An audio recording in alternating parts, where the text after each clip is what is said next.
Chicago Mercantile, beautifully executed, elegant in design, a genuine work of art. It's in a space that is the Sears Towers of lobbies. It's all solid surface crayon.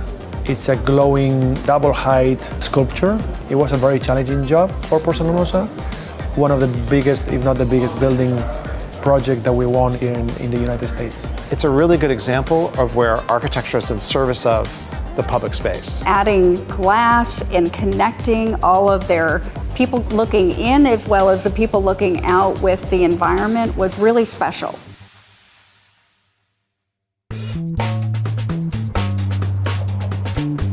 Here in the heart of downtown Chicago at the Mercantile Exchange, architects Crook Sexton Partners have totally transformed an existing building through the re-envisioning of a single space. Mark, what an incredible transformation you achieved here. Tell us a little bit about how this came about. Sure. The building is designed 40 years ago for the Chicago Mercantile Exchange. And the idea was that the lobby in some ways had just basically expired. It was tired looking. So we were tasked with basically reimagining what the lobby should be. And the notion of opening it up to the street and to the light were the fundamental aspects of the design. How do we have it as transparent as possible so that you have a sense of what's going on that street? I see, and that continuity is taken right through this curving glass. Tell us more about that. Because of how we curved it, we created these spaces, both exterior, as you noted, and also inside. So instead of the furniture just floating in the lobby, it ends up being almost in a framed area. The glass is 10 feet wide, 25 feet tall. So it's quite unusual, and each one is curved in a different radius. So we're really taking advantage of modern and very advanced fabrication. No metal at all is exposed on this storefront. That is an impressive piece of glass. It makes it feel continuous. Now, I've also heard that you've coined this phrase of the 3 C's of lobby design. What is that about? Convenience, comfort, and community.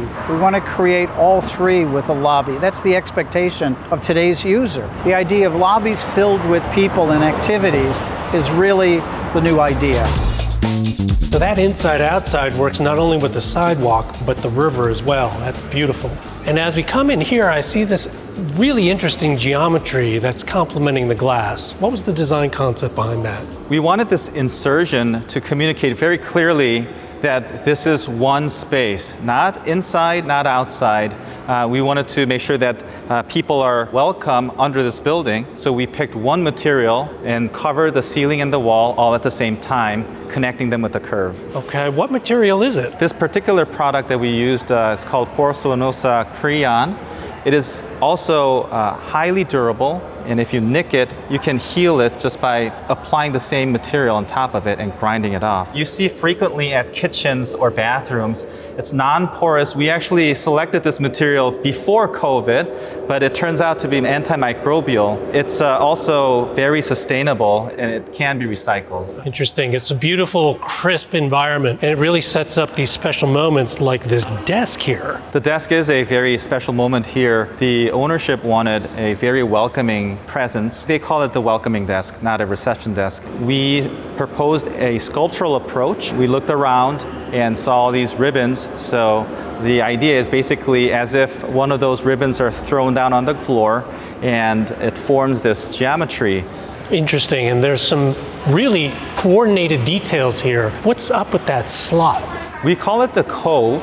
We use the cove to integrate all the building components like lights, sprinklers, speaker system, cameras, and fire protection. There's so many things that goes into the building. We wanted to move all that into the cove so that we can provide a very elegant atmosphere for the people who will be coming in.